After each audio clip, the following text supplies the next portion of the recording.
Pairing live stream.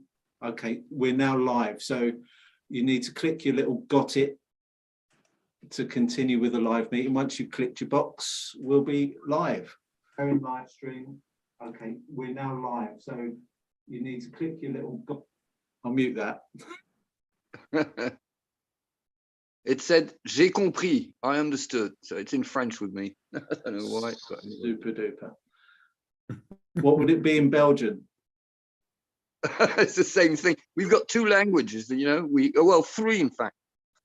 We speak French, and then the majority, 60% is Dutch, what we call that Flemish over here. And then we have a percentage, we have people speaking German. There's a part of Belgium, they speak German. Wow. They're not many, but here we are. So we speak, and then loads of people who speak English as well. Maybe not like me, but lots of people speak English. Absolutely. Good evening, Chris. Hey, are you all right? Yeah, Hi, good. Chris. You? Yeah, I'm good. Yeah, good. Yeah. Well, two languages spoken in England is the northern language, which is the one that, which is the one that I speak, and then there's the down south southern language, which is One people can understand. Yeah, well, what was that? Except the Like northerners Like who, in Guildford. who aren't bilingual. No, but then you've got the Cockneys, haven't you? Or they're Yeah, History. who speaks Cockney here? Dice Blimey, Cockney. Governor, you're having a laugh, aren't you? Dice Cockney. oh, really Cockney. She's the I was proper not one. Proper born Cockney. I'm I was not afraid I was born brought near the up Bow Bells, near basically. Cambridge, and I only speak Cambridge English. There we are. There we are. It's not even the Queen's English anymore, is it? No. It's True. it's the King's English now. It's a Charlie English. So, Doesn't sound What the do you same, does it? no, it don't. It really don't. So, what do you want to do then? Shall I mean, I've got like a little vault thing prepared. I can Yes, run us please. through that. We can Yeah. kick off. So I think that's a tip top of the idea. I just need to find the file. Just bear with me. Oh my God, my desktop is an absolute mess. Ah, there it is. Right, so September, particularly the end of September, is a very active time of year for the band. So I'm just going to go through a few years and chip in, interrupt me as always if you need to. So we'll go from 78. So 78. On this very evening, the band play Portsmouth Locarno. The skid support. Hugh throws dolly mixtures into the crowd while singing "Would You Like a Sweetie?" So I think we all know what song that is. Yeah. In 79, as we know, as we've seen on social media and everything, the Raven album was released on the 21st of September. In 1983, they were just at this time of year, they were just about to commence their Feline European tour. In 84, Skin Deep was released on the 25th of September. 85, the band commenced work on the initial Dreamtime sessions. And I think, I've not got it written down, but I think in 91, they were about to tour Europe with obviously the new singer at the time. But obviously, what we're all gathered here for this evening is in 77, No More Heroes was released. Was that yesterday, Matt? 23rd, wasn't it? Yeah, I believe the 23rd of September. Yeah. Also, and on that, another September thing, a little bit earlier, I realised, but the 16th of September 78 was the Battersea Park. Yeah. I actually had to be quite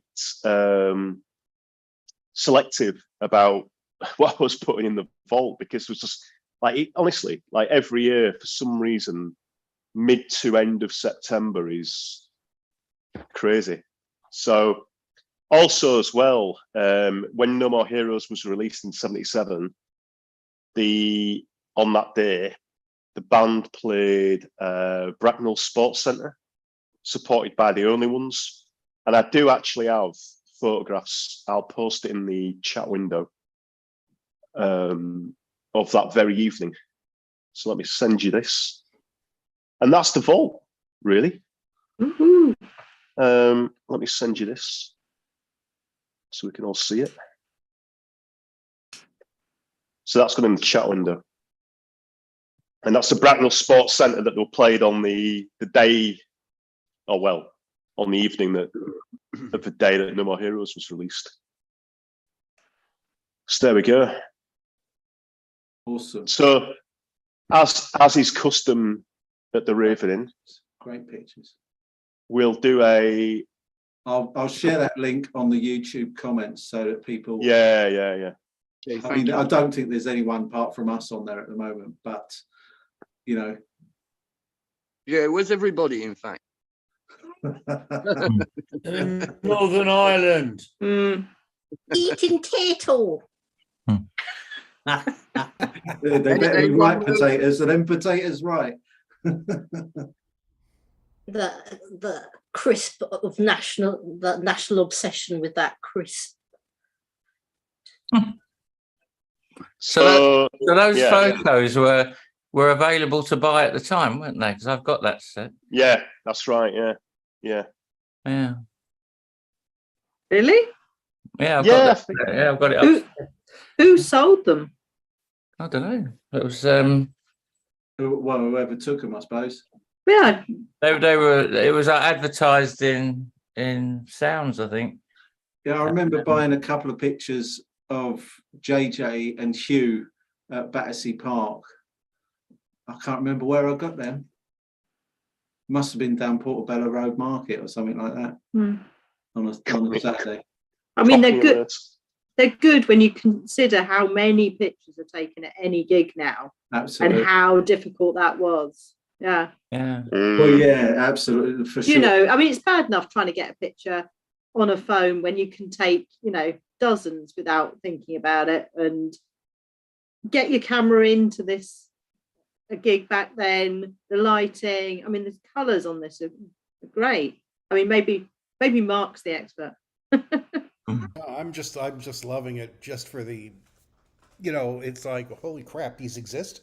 It's Yes. like, Absolutely, yeah. no, that's what's so great about it is that it was shot on film and then had to be processed.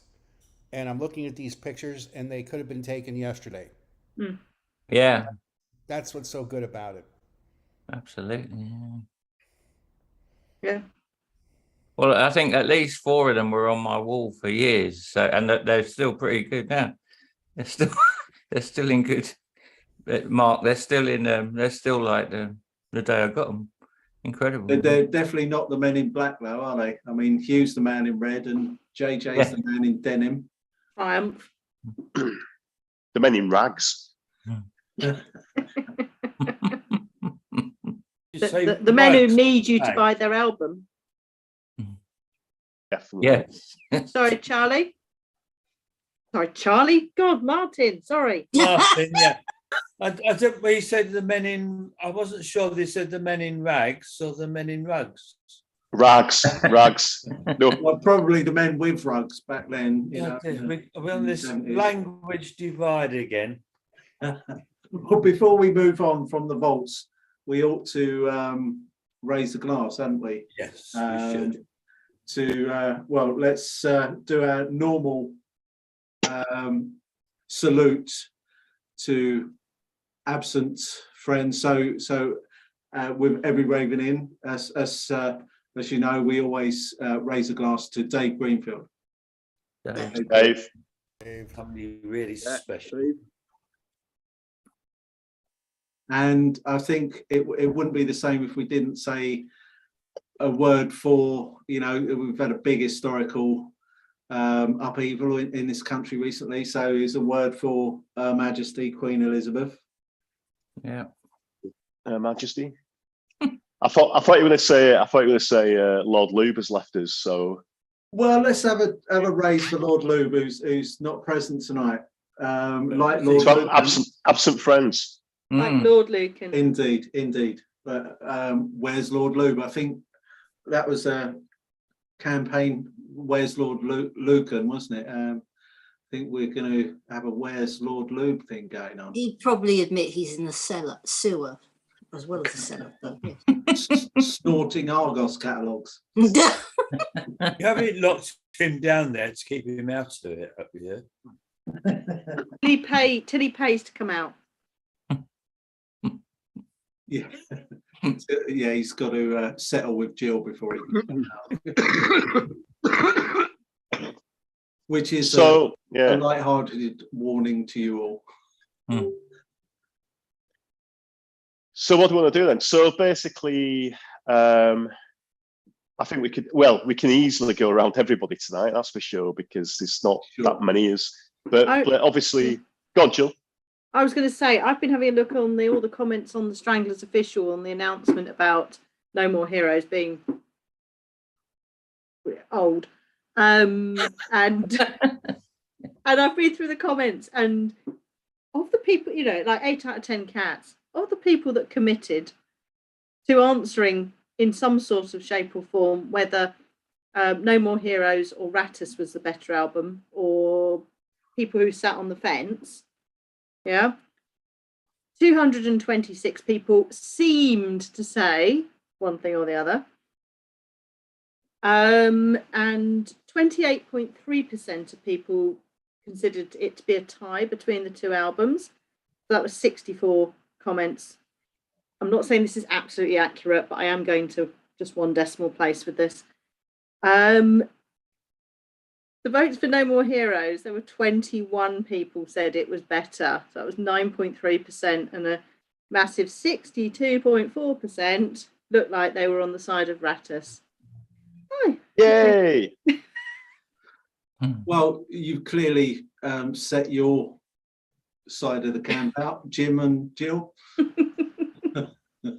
Yeah, I listened to it today. It was good. Well, I enjoyed it. Can I just say, I didn't bother voting in that. No, I saw you didn't. That rigged election. In Carry on, fact- Jill. Sorry, you listened to it today. Yeah, in fact, I don't think I really saw any of us. Yeah, and I listened to the album today. It was good. I can wait until we talk about it again before I listen to it, perhaps. And I was listening with my youngest, who pointed out or felt that Peasant was the strongest track on the album. Good call. With Good call. it was described as a Halloween feel. Yeah, it is pretty eerie. He's sort of doing. Dave's got a Vincent Price vibe going on, so that's very accurate from your youngest. Yeah. I think commend them on our behalf. Thank you. I'll leave it. Yeah. Sorry, Jim. Go on. No, I was going to say, I was going to put my foot in it there by saying I'll get some, I don't know, Vimto or something behind the bar, but then I'm assuming your children of a certain age there, Jill. Well, no, they would ferment it and make Vimto wine, I'm sure. Yeah. We have actually had Vimto wine made here. It gets called regret wine. Then it turns into its anagram by at least interesting means, from Vimto to vomit. Yeah, I think we usually send it out of the house at that point. Yeah. No, it's all right. Youngest is 17, so no big white telephone then. Okay, so let me pour oil on troubled waters, since the landlord and Jill have started from an aggressive viewpoint against No More Heroes. I'm going to go to Wikipedia. Okay, you could probably rely on Wikipedia being the truth about as much as you could Stranglers fans voting in a rigged election. Okay, but there's a bit on the album on Wikipedia, and there's a section that says critical reception. Yeah. And under that section of critical reception, let me just read this out. No More Heroes has been praised by retrospective critics All music called No More Heroes, quotes, faster, nastier, and better, brackets, than Rattus Norvegicus. At this point, the Stranglers were on top of their game, and the ferocity and anger that suffuses this record would never be repeated. Trouser Press wrote that No More Heroes continues in the same vein as Rattus Norvegicus, but drops whatever hint of restraint may have been enforced the first time around. Rude words and adult themes abound, with no punches pulled, from the blatant sexism of Bring on the Nubiles to the sarcastic attack on racism, I Feel Like a Wog, to the suicide of a friend, Dagenham Dave. Despite the increased virulence, the music is even better than on the debut, introducing pop stylings that would later become a more common aspect of the Stranglers' character. Finishing the review with No More Heroes is easily the Stranglers' best album. And how long did it take you to write all that, Mark? No, I tried putting more to it, but no, I've always been out of favour with the wiki police, I'm afraid. It's not as easy to change things as you might think in Wikipedia. I understand that one. Yeah, no, because the moderators just moderate you out of existence. Not unless they're No More Heroes fans. Well, clearly. I think that might have been written by, what's his name? John. You know what I mean. John Robb? No. John Robb? No, John not- Savage? Yeah. Well done. It's either that or I just reel out a list of Johns all the Johns. all night. No, John Savage. Yeah, I think that. Obviously not, but you know. I have a question. Can someone quickly name the list of all the songs that were on No More Heroes? 'Cause I could look it up, but Okay, I'm not- I Feel Like a Wog, Bitching, Dead Ringer, Dagenham Dave, Bring on the Yeah. Nubiles, Something Better Change, No More Heroes, Peasant in the Big Shitty, Burning Up Time, English Towns, Schoolma'am. Yeah, definitely one of the best albums there was, if not the best. That's my opinion. With Black and White. Mm. Black and White, yeah. Yeah, it's a great They're all thing about good. this band is that it means so much to everyone. They get under people's skins, but we all come along at different periods.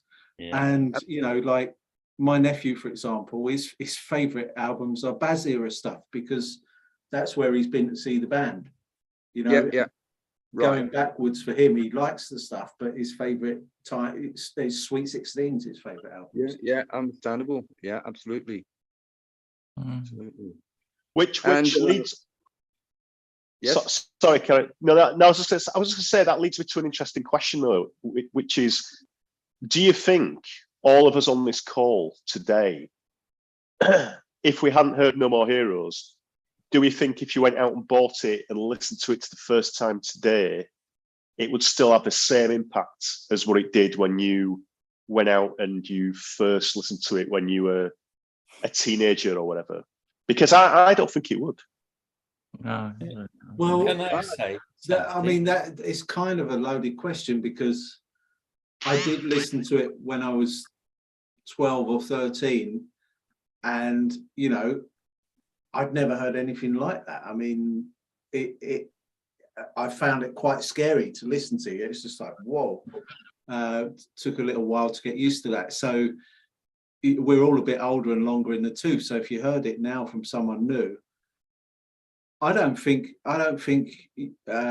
you'd ignore it. I think you'd listen to it. Something that well produced and songs that well composed, I think it would get your attention. But yeah, it wouldn't have the same impact. But then we wouldn't be here talking about it 45 years later if it didn't have that impact. That's true. Yeah. Well, I was 15 and I was at school, and so like Schoolma'am was the one that you know, sort of resonated at the time, and I listened to it as well, Jill, and we're now have gone past the OAP stage because 32 is middle age and 64 is OAP. I'm close to OAP and they're past it. So yeah. Yeah, I think 49.9 was the milestone for Last Vegas. But at the time, because it was a sort of slightly rebellious thing you could sing at school, it was, yeah, that was the one. God, you got to sing it at school? Assembly. Yeah, I used to be in charge of the stereo in the school. That was in the sixth form actually, the year after. But yeah, I was the music monitor in the sixth form. Yeah. Superb. So I've got a whole load of Stranglers fans at school who don't know they are, but they know the songs because they heard them at school. But yeah, I seem to remember English Towns was one that everyone used to really like. Used to say, well, maybe it's because it ended so quickly, but I think I just remember everyone. That's a selling point for anything on that album, isn't it? We've got an extra person now watching on YouTube, so hello YouTube land. If you want to leave a comment in the live comments, please do. And I'll feel free to join us. I even sent a link on. It's a link on the YouTube page, Matt, to join. The link for the Zoom. Yeah, or the Raven Inn or something. I don't know. I'll put the link for the Raven Inn for the event on the yeah. I'll do that now. Yeah. Not that I'm expecting a massive tidal wave of like 200 people. Well, no, there's one person, Jim, but that's 100% more than zero. So, Martin, you've been meaning to say something. I've been trying to say since we started this conversation that I've listened to the whole album through twice today, and I've thoroughly enjoyed it both times. And I don't know, because it's one of Charlie's, obviously, but I don't know what the other one was really like. And I think to compare two albums like that, it's not really fair, probably. And I thoroughly enjoyed it. I couldn't. If you asked me for a favourite track, I couldn't tell you one because I just enjoyed the whole thing through. Nice one. It is like that, actually. It is one of those albums where you can just put it on. I mean, it seems weird these days. Maybe it's because I'm an old fart, but it seems weird that, like, to have it on shuffle would just be insane. It's like you've got to, you know what is coming up. You know what I mean? It's like you have to listen to it in that order. Do you know what I mean? I think it's all experience.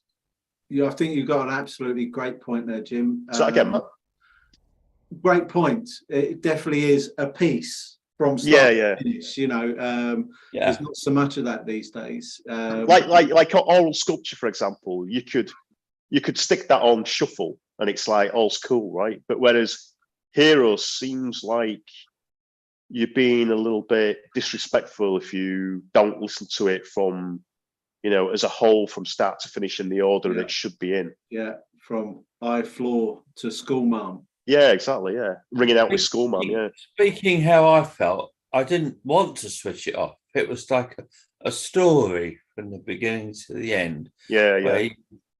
And you don't want it to finish. And I listened to it so I could talk tonight, and I just loved it all the way through. There wasn't any bad bits, and when it got to the end, I wanted to hear it all again. We've got 5 watching now. Before we came on. Sorry, Martin. I've we've got 5 watching now on YouTube, and I got a message from someone saying the third one watching is me. So that's my brother Phil. So hello, Phil. Hi, Phil. Phil. Hello. Now I have a question. Which is probably easy to answer. But what, in your opinion, I suppose the boys ranked every song on No More Heroes, and they chose the order they're in, I suppose, because there's obviously, or were they just put on the album? It's a very interesting question, Cherry, because we have discussed this before. Rattus and Heroes were, a lot of the material were recorded during the same sessions. So I think this is what informs people's opinion that Heroes is, people who think that way. I don't think that way, but some people think Heroes is inferior to Rattus, and I think that's informed by the fact that some of the songs were recorded at the same sessions.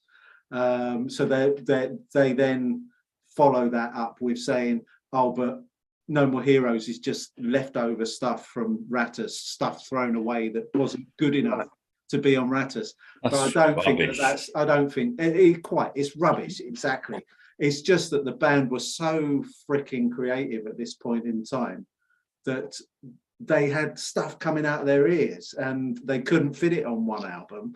And what they did with Rattus is they made a piece that sounds cohesive and coherent. It's like, it's dark and it all fits together nicely.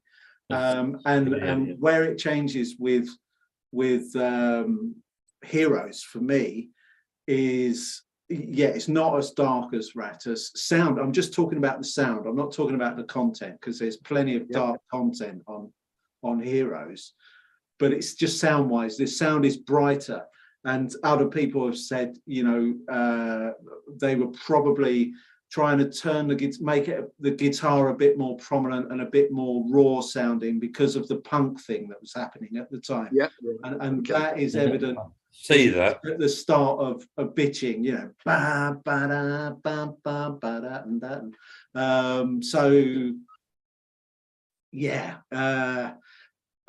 And so some people think it's a little bit the production is lacking compared to Rattus in weight, but I would back that up by saying if you've got a reasonably good stereo with a bass control, turn up the bass a little bit and then turn up the volume and listen to it, and then the weight comes back. The weight's still there, but it does sound lighter production wise, even though it's, you know, that's where I came in on the No More Heroes album, which is partly why it's my favorite. But have I rambled on again? It's all good though. It's all good. No, good. no, it's good. Well, I think, and I've probably said it before, but the thing is with the Stranglers album, I always found that every album had a different atmosphere. There was an atmosphere to each album, and I mean, I started off, I went the wrong way round. I started off with Black and White, then went to No More Heroes and Rattus, and then to Feline and all that. So every album was absolutely, in my opinion, was really different in the atmosphere and the ambience. And yeah, I don't know if it's your point of view. I don't know. I'm asking. No, I think you're spot on again, Thierry. The only thing incorrect about your saying is saying about the wrong way round. I don't think there's any wrong way round except for a track on Hugh's solo album. You know, we all came into this at a certain point, and that's usually where we've got a real strong connection with the period that we joined the band in. Absolutely, yeah. Because well, I may have said that before, but having lived in England, that was, and gone to school, that was in 72 to 74, something like that. Yeah, I went back to Belgium with my parents, and then was in school in Belgium, but every year I used to go back to England and see my mates, and that's how, somewhere around, must have been 78, 70, something like that. As usual, I would buy 3 or 4 albums in England, and the fourth one would be the one my mates would tell me to buy, and that's how I discovered the Stranglers with Black and White, and that was really that struck me. That was really hit me like a building in the face. I don't know. That was really something. really something. That's the word. Yeah, Um, absolutely brilliant. Yeah. It was Black and White was incredible. Was something out of the ordinary. I had never heard anything like that. And to go back to what I was saying, then I discovered No More Heroes and Rattus, and that was the other albums were totally different, just as good, and they struck me too, but they were different. Yeah, they were, and that's what I like about the Stranglers, because each album has its own atmosphere, has its own, they're absolutely, that you discover every time something else, if you understand what I mean. Yeah, definitely. I don't think they were a band for standing still. They were always developing their craft, and Yeah. I think, that evolution. I mean, you were saying about Black and White being like, a brick wall in the face. I mean, I talked about the weight of Rattus and a slightly more open trebly sound to No More Heroes. I think Black and White was the culmination of those two sounds. So it had the weight of Rattus, and it had the more raw sound of No More Heroes. So, the last that was the Martin Russian era, wasn't it? So that's the that was him honing his craft before he went off and produced the Human League. I mean, So Sorry, Human League fans. and one track in particular, which is still, I believe, very often used after the Waltz in Black, the introducing track, maybe, I don't know, after Waltz in Black, that struck me, and which was on Black and White, was Toiler. That song is absolutely, that track is absolutely incredible, with the bass. Whoa, it's something. Magic. It's probably that track that got me playing the bass. I mean, I was already a guitar player, but that's what got me into playing the bass. Yeah. Super. I mean, on No More Heroes, the epic really is Schoolma'am. It doesn't. Don't think it quite holds up with some of the other more epic tracks from other albums. I mean, yeah, I agree. it's very Yeah. quirky. Yeah. You know? Well, yeah. Except I agree and I disagree because. How can you disagree with that, Mark? No, I agree and I disagree. I agree because. You need to take yourself outside the car park. What's the epic? What's the epic of Rattus is Sewer, obviously. Okay, and then you're talking about Toiler on the Sea. So comparing those three tracks, Schoolma'am is a completely different beast. But where I disagree with it is because of the fact it's a completely different beast. If you listen to that bass line in Schoolma'am, I mean, it is a lesson in psychedelia. I mean, it is fucking out of this world. And True. I mean, that's it. That's all I've got to say. Before you add the other elements in, which are great, Hugh's guitars and vocals, and Dave's weird bleepy bits or whatever, and Jet's banging on right on time. But yeah. I'd be interested to hear how it was received over the pond and how Mark found it. Can I just, before we go to Mark, can I just say about the epics, about Toiler?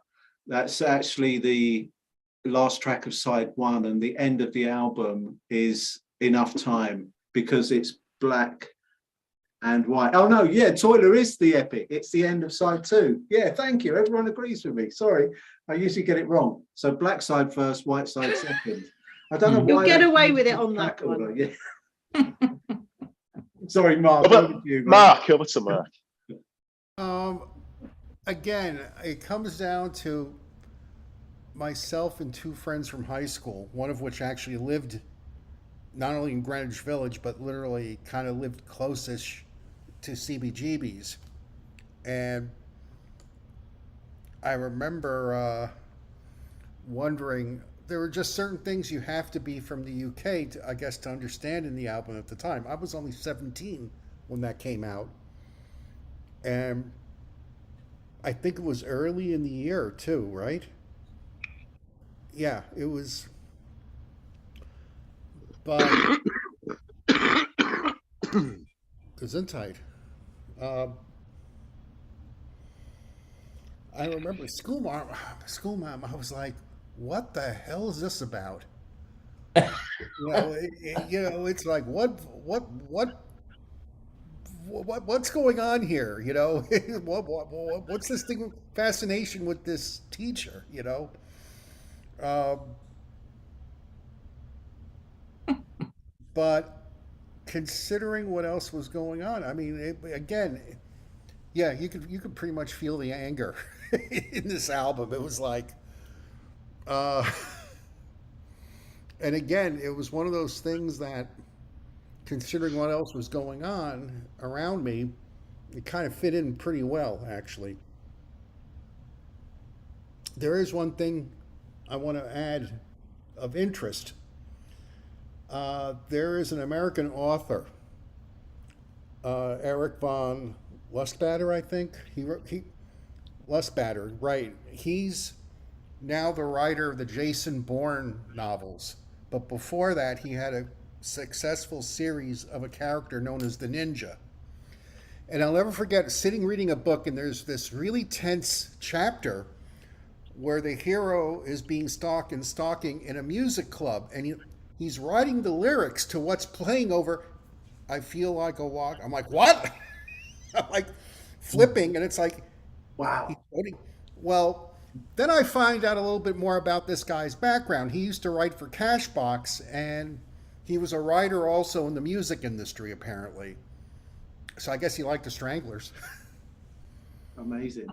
It's interesting you should pick that song as well, because there's a quote, I think, from Frank Zappa. I can't remember the context, but they're asking him what he thinks about new wave or punk, and he says, well, there's this great band called the Stranglers, and they play with play around with timing, and they've got this great song called "I Feel Like a Wog." Frank Zappa. And also the thing came out about 2 years ago about Bowie's shopping list. Did you see that? Yeah, good. Yeah. So Bowie had basically he'd basically sent his was it his manager or something like that out with a shopping list, and it was like, can you get me? I think Talking Heads album was on there, and a few other things, and Stranglers Heroes was on there as well. So love to know what you thought about that. But yeah, that was definitely on there. Yeah. So there you go. Cool. So I got into, I actually remember buying this in Morrison's when they used to have like a little record shop inside Morrison's it was either 86 or 87. And I remember just looking at the cassette, and was it Fame who reissued all the Strangler stuff? Yeah. The EMI offshoot, wasn't it? Yeah, that's right. Yeah. That's right. So I remember just stood there, and I was just getting into the Stranglers back catalogue, and I was just working my way through it, and I saw this Heroes. I was like, I'm gonna get this and have a look at this. And I just remember stood looking at the track listing on the back of the cassette and just thinking, wow, it's like a 12-year-old or whatever, just like this is so naughty, all these like song titles that were just crazy, and then just getting it, taking it home, playing it to death, so much so that I actually wore away the imprint on the actual cassette itself just by sticking it in my Walkman or whatever. I just got to the point where I just wore it down completely that you couldn't even read. Oh, yeah, so it was on body see what it was rather than a label. Yeah, exactly. Yeah, so it was just like little bits of white marks where the label would have been, because I just played it to death, and it's just like, yeah, I mean, great album. It's not one of the albums that I play a lot, but it's always there in my back pocket if I need it. Do you know what I mean? It's like because I played it to death so much when I was a young lad. You know, I don't really need to play it these days. It's, you know, I'll stick it on now and again. But yeah, it's kind of, I prefer Ratus. I do prefer Ratus. I'm sorry, Matt, but I prefer Ratus. Do you play Ratus with any? Yeah, a little bit. Yeah, a little bit more than I would kind of Heroes. But it's always a joy to hear, right? It's always great to put it on. You know, it's an experience, and it's like, you don't want to wear it out. I don't know, when you're young, you just want to take it all in and absorb it all and play it and play it and play it, and it stops and you want to play it again, and it's like, you just want to play it on full volume. Well, it's these days, you know, getting old and everything, but it's just nice to have. It's just nice to pick it out and just stick it on, and it kind of takes you back to that time, right? And it's, yeah, I don't know. I hear where you're coming from about not needing to play it back, not needing to, because you played it so much. But I feel that way about, you know, the first 4 albums. I don't need to play them back, but when I do play them back, it's always, it's always great. Fucking hell, yeah. You know, it's game over, isn't it? Really. Yeah, and it's weird though, isn't it? Because I think it's like Ratus. It's not really an album that you could, you know, if you had a friend who's not a Stranglers fan, and it's not really something you'd want to give them and say, listen to this, because I think you've got to be in the right frame of mind to get it. I think you've got to be introduced to, you've probably got to hear the greatest hits first or something. No, that's it. That's an interesting take, Jim. That I think that's the age difference there, because when I bought No More Heroes, there was just Ratus and No More Heroes, and then Black and White came out. You know, so for me, that but interesting take. I do hear that. And would you say that though? Would you, like, you know, if you met somebody, if you chat to somebody, you know, at work or whatever, right, and they were just saying, oh, this band you're into, then, like, where should I start? Where should I start with this band? Do you think you'd give them the Heroes album? Or straight into I Feel Like a Wog? It is a good question. It is a good question. But obviously, when I'm speaking to someone at work or wherever about the Stranglers, if the conversation arises, you start with Golden Brown. You always do, because it's their most known song. And then Heroes. And then often, it's usually always The Sun and Strange Little Girl. Peaches. And then Heroes and Peaches, obviously, because of the Sexy Beast and all of that as well. I think Golden Brown, was it in some Australian film, died with a falafel in his hand, and that's like the recurring theme music is Golden Brown through the film. And both of those songs were on that Netflix thing recently, right? The Umbrella Academy had Umbrella Academy. Them. Yeah. And it was used and the weird thing is as well, Heroes was not only played in its entirety, it was actually extended. Like, the mix of it, the song was extended. So they kept using bits of it. So they looped it a little bit, and it was just really weird. And it's like, I didn't see that. I do remember Heroes being in Life on Mars, the second season of Life on Mars, opened with them in the Audi. Yeah. You know, No More Heroes going on. Golden Brown is currently on a French ad on TV. And the ad is about pasta, you know, spaghettis or whatever. it's wholemeal, presumably. It's a French or Italian panzani. You may know that panzani pasta anyway. And so you have this French ad, and then you hear Golden Brown on it. I mean, well, yeah. So, well, it's the famous song of the Stranglers, absolutely. And when we were younger, and that was the funny thing, people the DJs on parties when we were 17 or 18, you know, they'd put Golden Brown as for the what we used to call the slow parts, you know, when you go and dance with the girls, etc. And the thing is, Golden Brown is a waltz in valse. You know, in parts, it's also got a strange time signature with that. Bar of 4/4. Exactly. It's a bit weird. So, but it was used in the part what we call the slows. You know, and so not really a slow. It's a funny thing to dance with. You can get your snake hips on with that in that 13/8 part. Yeah. Mark, what were you? Well, since we're talking about where their music has shown up, a version, but not sung by the Stranglers, of No More Heroes shows up in the movie The Mystery Men. I think it's done by the Black Crowes. Interesting. Very interesting. When I went to see the movie and that shows up, I was like, what? Yeah, it's a fun movie, but it was like, what a way, it was like so random. And it's like, that's not the Stranglers. Who's doing this? I had to like wait till the end credits to see. How old's this film, Matt? Mystery Men? Oh my Yeah, God. what is it? It's back to the 90s. All right, okay. Yeah, I mean, it's based on a real obscure American independent comic book. Ah, Let's be honest. It's like, if you seek it out, you're on your own, guy. Okay. Ben Stiller's in it, isn't he? Yes, that's the one. Janine Garofalo. It has a very cool cast, but it's like, how did this even get made? But it's so much fun. It has a really good soundtrack, but when that shows up, it's like, kind of like the beginning of Sexy Beast. It's like my jaw just kind of hit the ground. And now finding out that Hugh might have been at that same screening I was at, yeah, that's even stranger. Very nice. Very nice. he said that, didn't he? So Hugh actually didn't realise that Peaches was on Sexy Beast, and I think he took a friend or something to go see it, and he was sat there.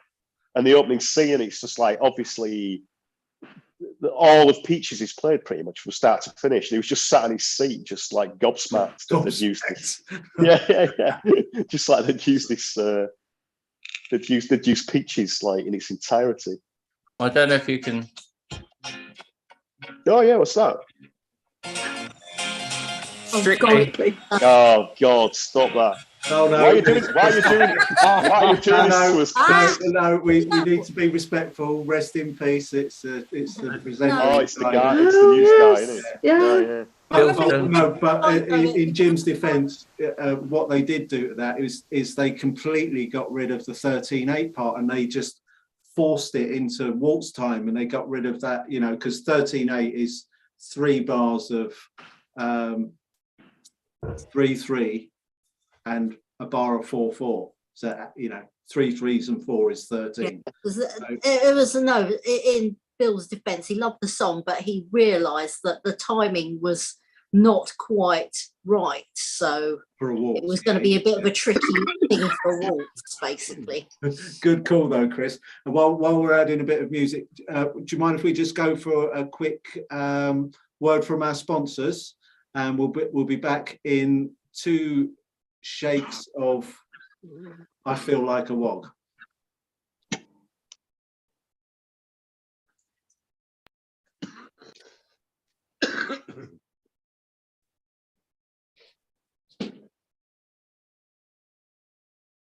He said, can you hear anything? No. No sound. Okay, now I turned the volume down. Hold on. While I was loading the track up. There we go. Okay, it's good.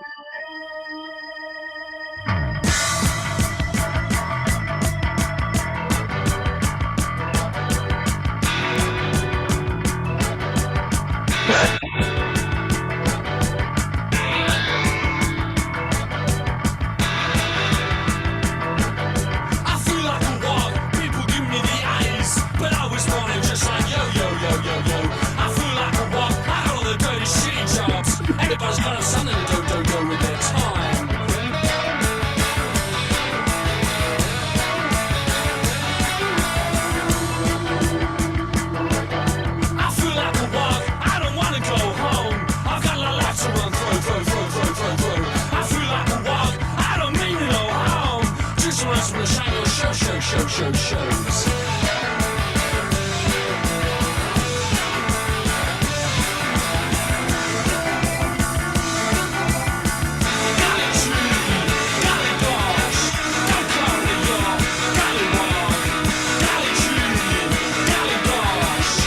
Golly,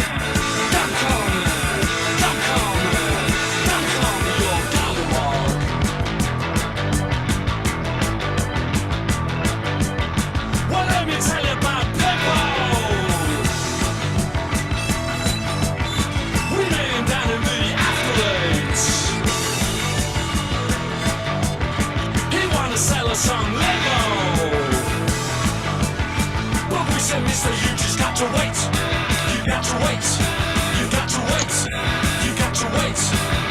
You want to take us down to Sao Paulo. But we said, mister, we ain't got no words. I tried to make him laugh. He didn't get the joke. And then he said I wasn't right in the head. And then he made me.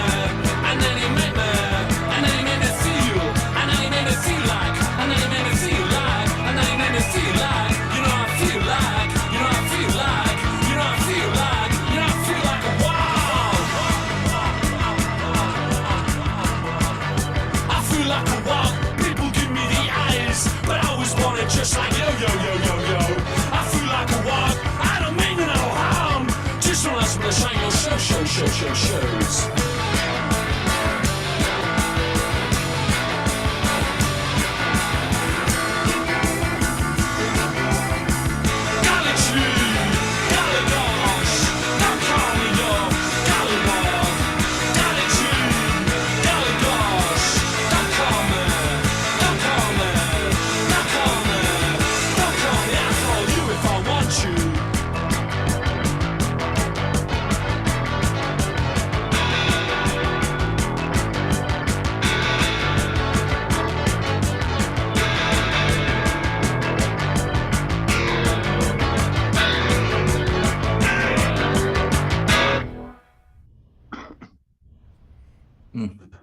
Well, wow.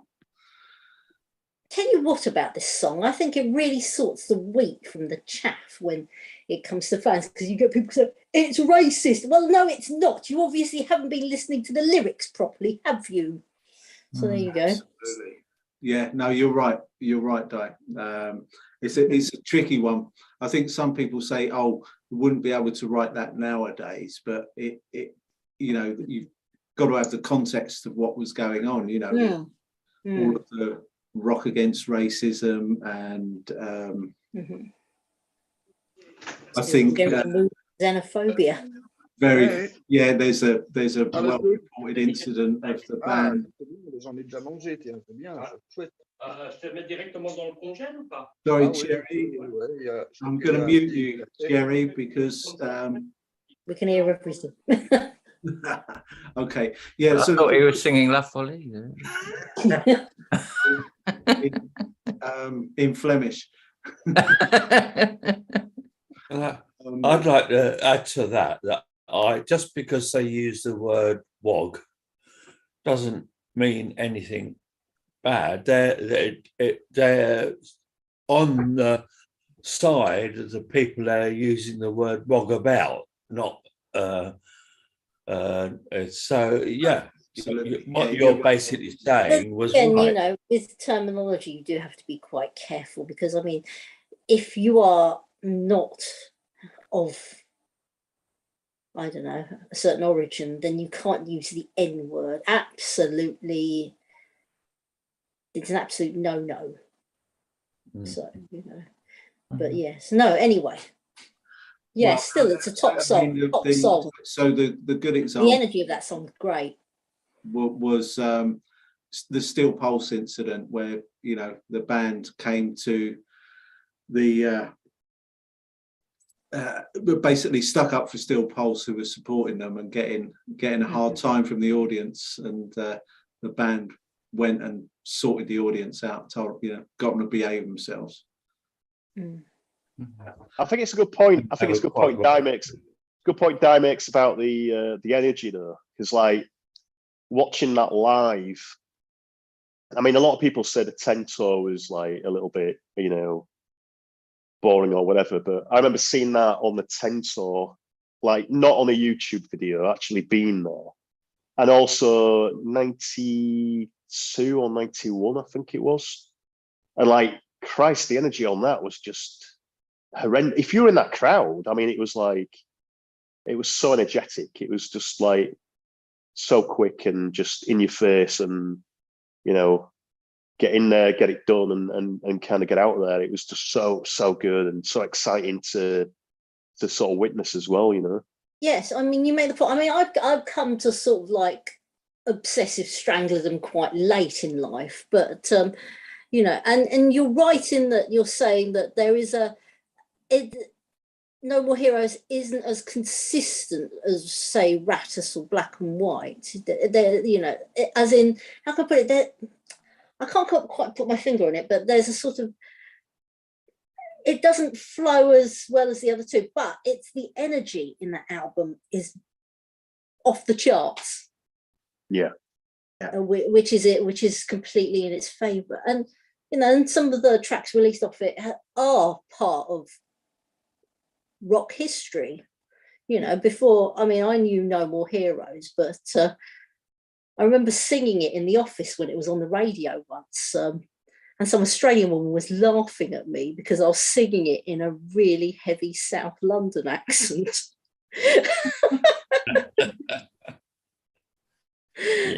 But I don't recommend doing that, no. Or try singing all the R's, W's. Think about it anyway, but yes. Yeah.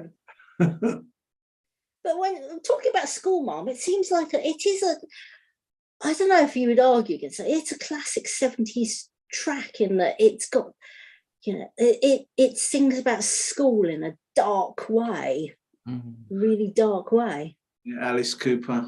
Yeah, I immediately thought of Alice Cooper when I heard School Mum.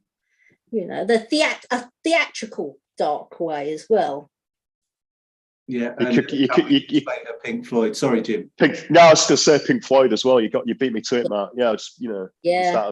Right?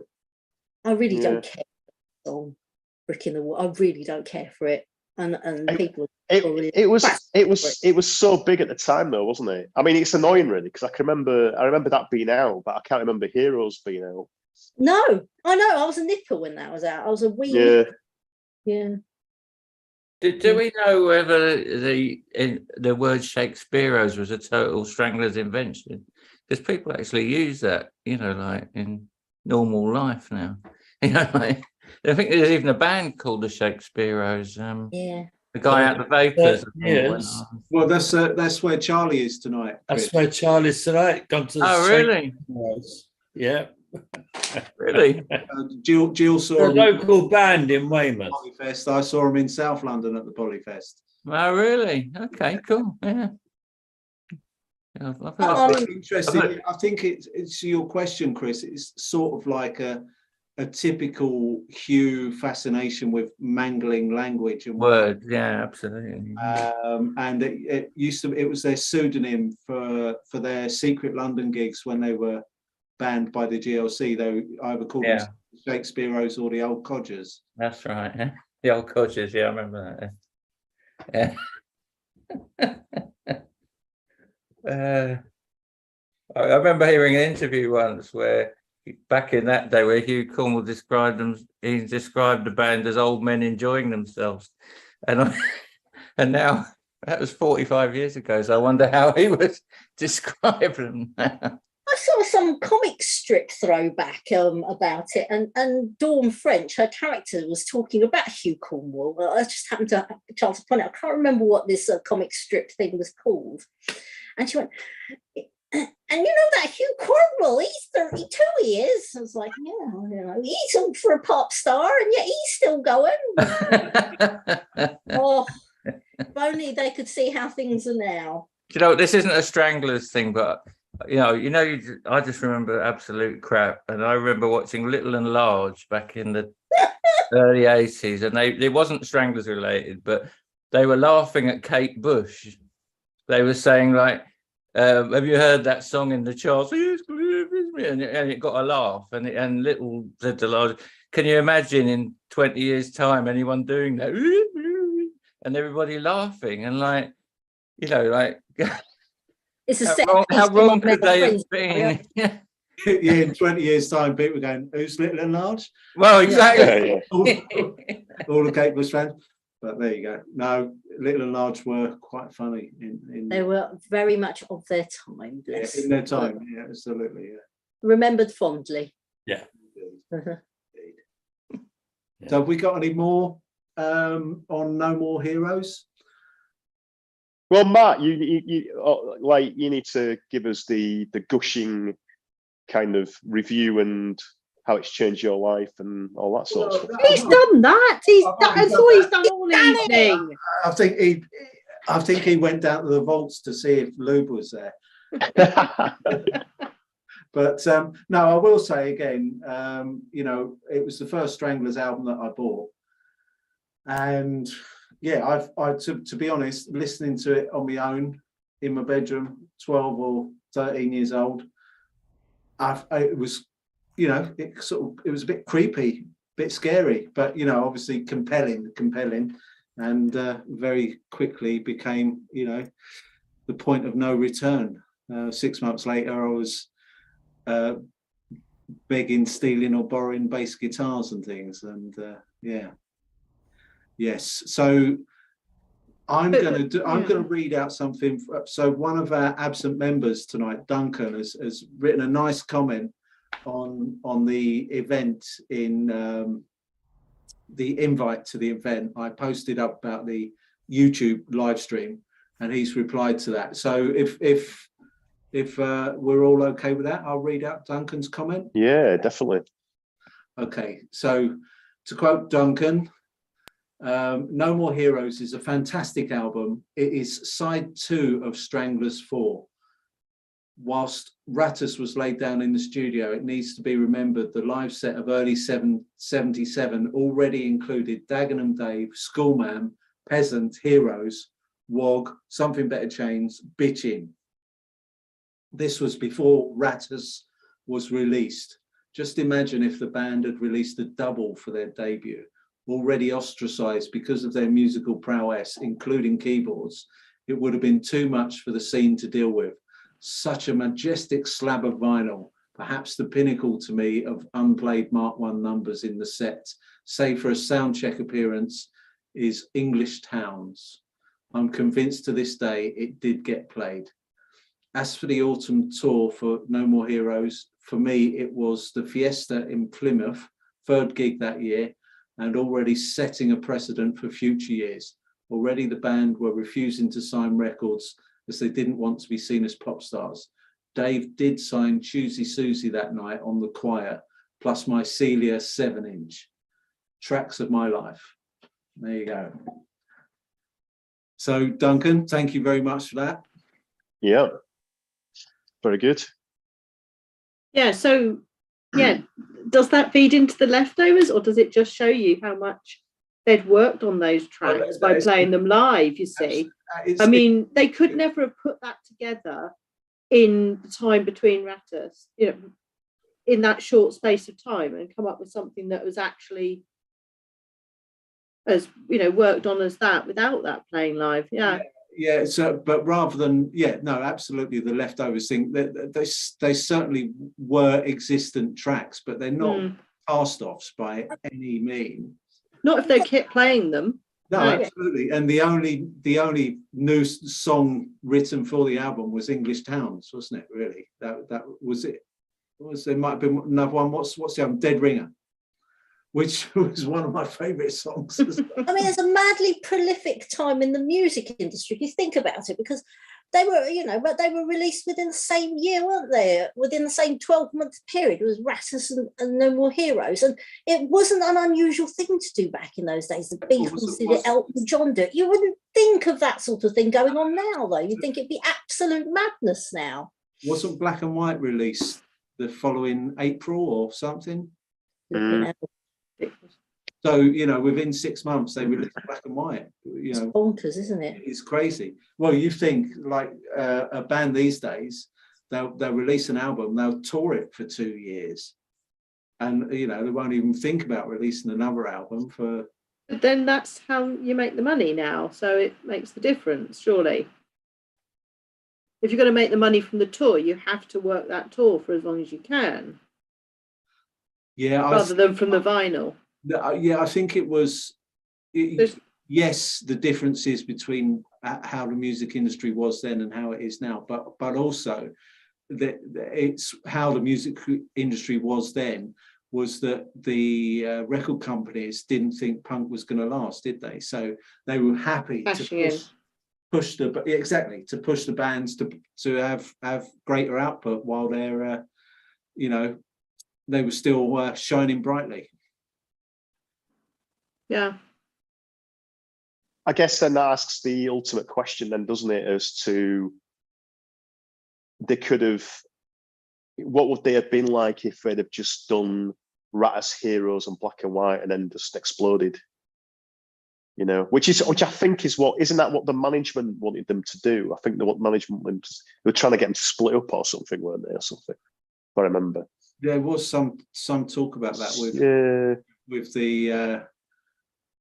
the solo albums from JJ and Hugh as well, or the Hugh's collaboration. Alexa, stop. No, he didn't collaborate with Alexa. It was Robert Williams, wasn't it? Yeah. But no, that. I think you're right there, Jim.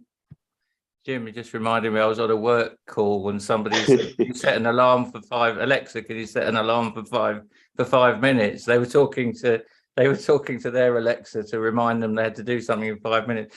And my Alexa started playing 5 minutes. Oh, nice. Well-trained Alexa. Yeah.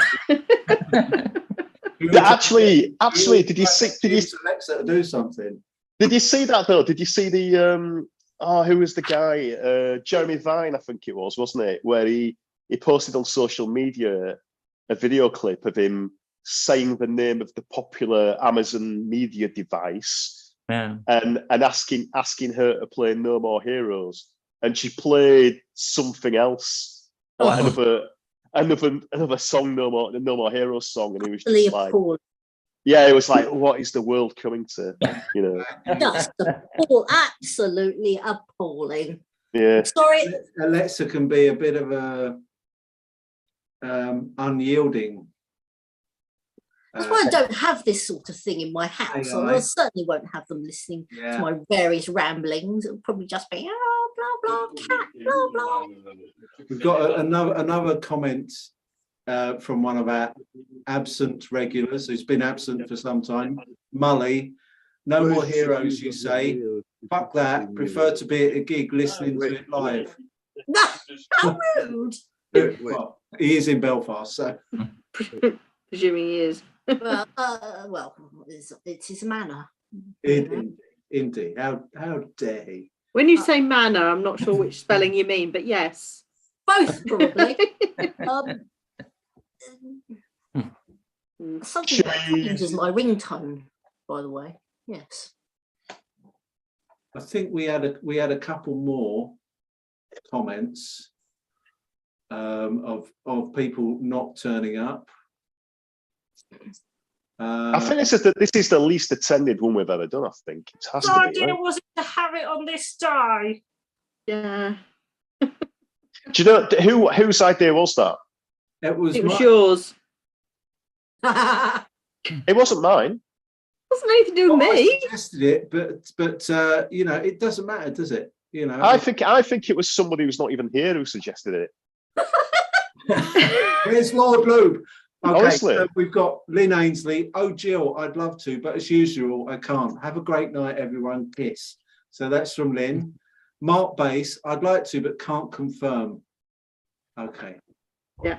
You will have to increase the fine again. I'm not going to collect it though. Sorry.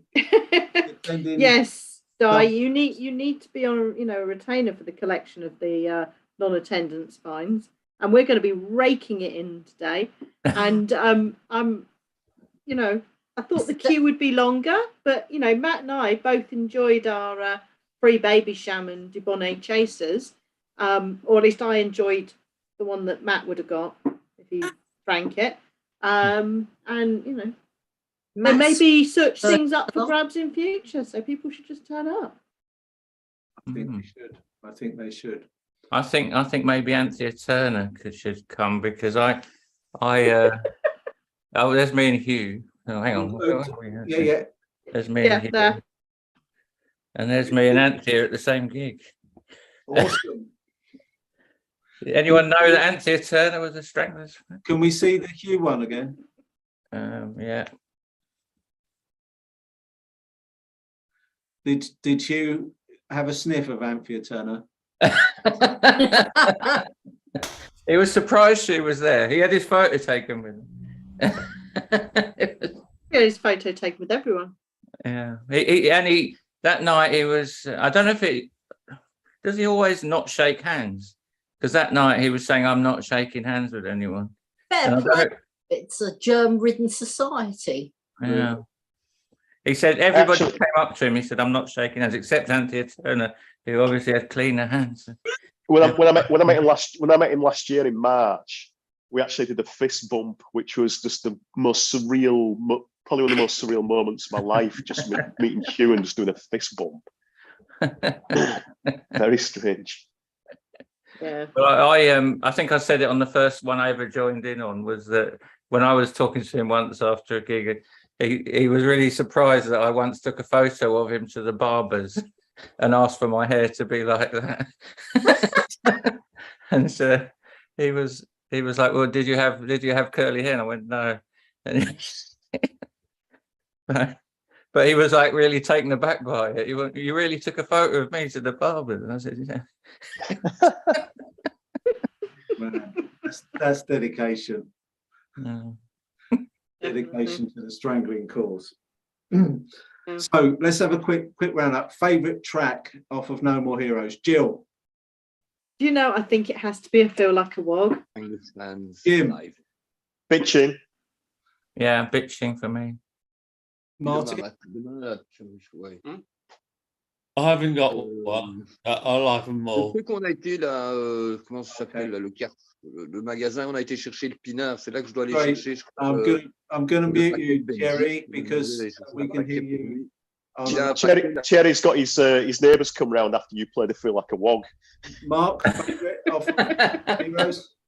Mark, Something Better Change. interesting. Di. The toss-up between Something Better Change, which is my current ringtone, or No More Heroes, purely for the good old keyboard solo. Absolutely, which gets cut off by the radio. Chris. Yeah, it's bitching. I absolutely love that track. Bitching is bitching. You could Bitching say. is- Yeah. Well, for me, it's a toss-up between Peasant and Dead Ringer. Oh. Two Dave sung songs. Mm. Controversial. What can you say? I mean, well, the bass line on Dead Ringer, just that. It's got to be a good sign of an album when we all We've all picked Pretty different much songs for it. different. I mean, Chris on the same page, but we've pretty much chosen like every track off the album, pretty much. I think it's the snarling, and the middle section, where it sort of takes it up a level. It's it was like something you could really shout. Have we got Thierry's nasty. Jerry, favourite? unmute yourself, mate. Yeah, I apologise. My brother was there, so No problem. Hello to your brother, or thank you. bonsoir to your brother. Just What's came your- back from work. We were saying our favourite tracks off of Heroes. What's your favourite track from Heroes? Well, No More Heroes, the song itself. No More Heroes. Yeah, that's certainly one of. Yeah. Well, they're all good, in fact. But I had a little story. Sorry, I didn't follow you for a few minutes. I'm a bit out of the thing. But I had a little story to tell. As I explained, I got to know the Stranglers through my English mates when I was going back to England each year. So I went to school and saw my mates there. And so I used to come back with the albums, etc. And in my school in Belgium, which was run by priests, they were very kind enough to let us put a record in the morning when we woke up. So that it was Father Damien, if I remember correctly. We could give him an album and he would put it in the morning when he woke us up. And so, well, listen, that's pretty nice, because usually he put, classical music and things like that, and Thierry arrived with No More Heroes. And and tits and all that. Oh, Jerry, It- were you known as Terry back in your days in this country? Pardon me? Well, you referred to yourself as Terry, and Yeah, while you were recounting that story, your English accent came out. Did it? Brilliant. Right. Yeah, yeah. Oh, thank you. Well, yeah, it's always been a problem because it's difficult for English people to say Thierry as it should be pronounced, like the famous football player Thierry Henry. And so people in England, my friends, my mates, used to say either Terry or Cherry or things like that, and it's not obvious. It's not easy to say. So that's why I said Very Terry, or lazy. you know. We're very lazy in this country. We don't want to roll out R's. But it is difficult for English speaking people to say Thierry. It is difficult, I admit. And so yeah, I got to be called Cherry, which is a fruit, very nice. But yeah, here we are. No, but after Black and White came, yeah, No More Heroes was my favorite with Ratters, both in fact. And as I was saying earlier on, every album has a different atmosphere. It's different. It's something. Every time it's something you discover. It's completely, yeah. That I really appreciated with the Stranglers, with the boys. Absolutely. Yeah. You'll be seeing still, next Wednesday. Is that right? I will be seeing them here the coming Wednesday, yeah, the 28th in Leuven. Super. Going there with my mate Philippe Stormer, who is my mate from university, and he's a meter. I can't say that in feet. Sorry, he's 1.90 m, nearly 2 meters tall. He's huge. So he's my how do you say that? Bodyguard at the same time. He's huge, but he's the nicest bloke in the world. He's called how do you say that in English? He's a bit like a teddy bear. We say in French nounours, and that's a teddy bear if you translate that in in English. He's the cutest man. Yeah, he's really nice. He's a Great big bloke. guy, but he's a softie at heart. Exactly, he's the greatest guy in the world. And he's a good beer drinker as well. I must say. So usually when we do gigs, I'm at the front completely. I'm in front of JJ. I'm near the pit or in the pit or whatever, and he's at the back sipping his beers and drinking. Yeah, he's absolutely amazing. But he's the nicest bloke in the world. He's absolutely fantastic. And it's with him I went to see the Stranglers in Guildford twice. So we took the Eurostar and stayed at Anthem. I mentioned Anthem last time, who unfortunately is not with us anymore. That's right. Yeah. And Anton Croft, who was a right. huge fan. Yeah, I met him at Guildford one time. Yeah. Yeah, and a really nice bloke. He had been to school with me.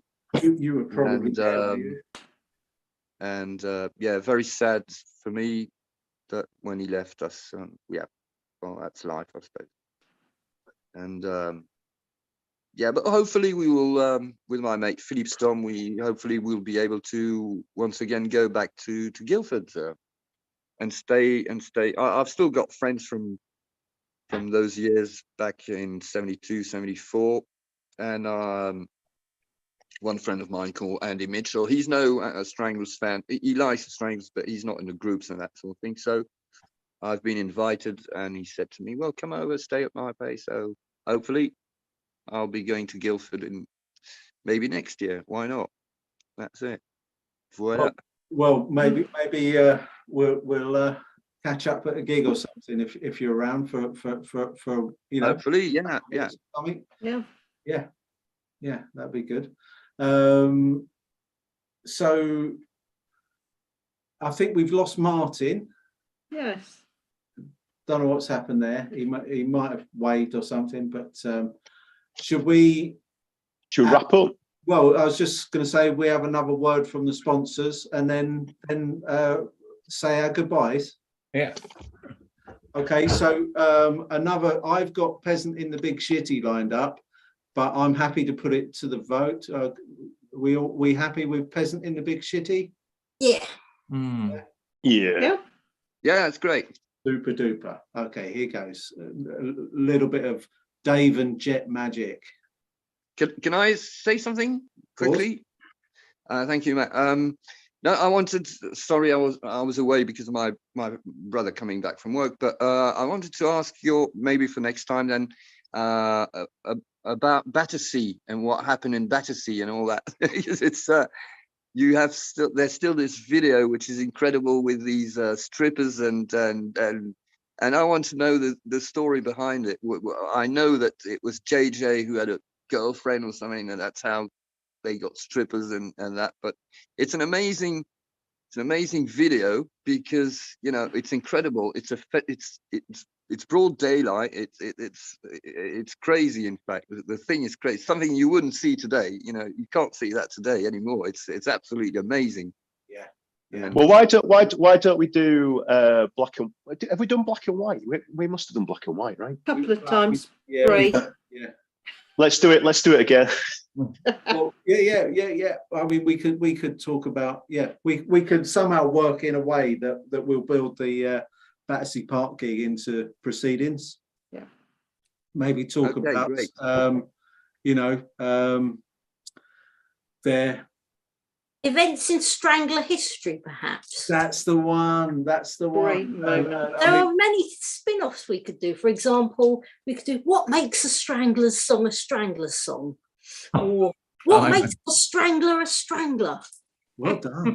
Absolutely done. And we've already got Musings, despite the fact she's sliding into a illness. But there you go. is the whiskey taking hold? I'm just not feeling. How can I put it? Yes, I'm not feeling 100% anyway. I'm meant to be at some thing of some sort, but I have.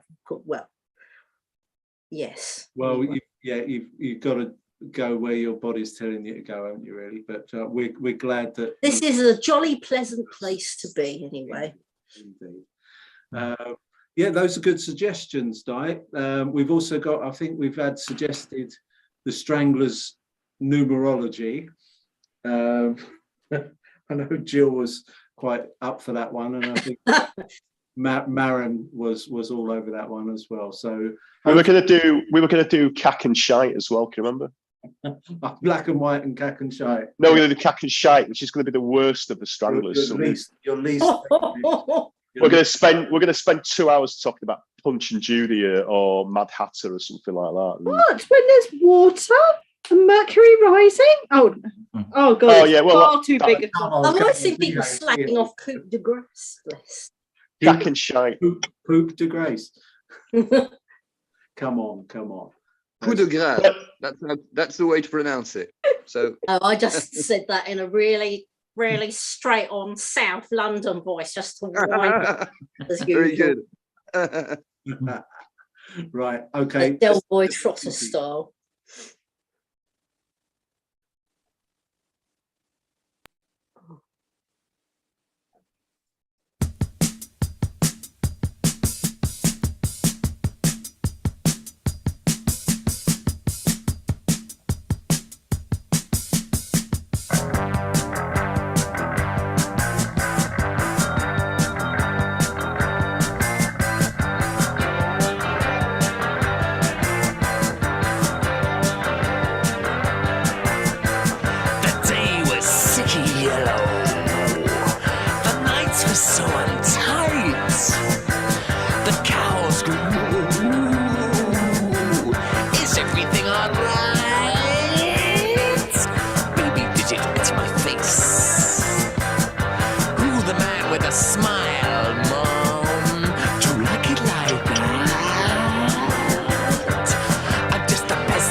bread.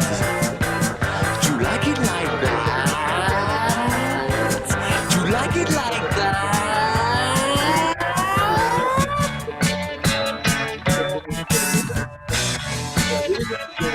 You're not real. No, you're not. You're not real. No, you're not. You're not real. No, you're not.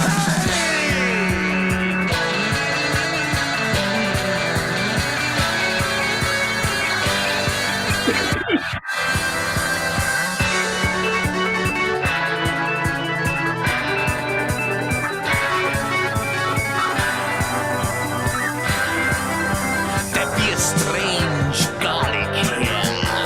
The room is full of fear. With empty wavelength touch. It's coming in a rush. It's coming in a rush.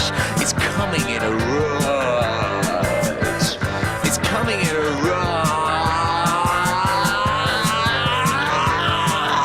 rush. Do you like it like that? Just a hesitant. Do you like it like that? Just a hesitant. Do you like it like that? Just a hesitant. Do you like it like that?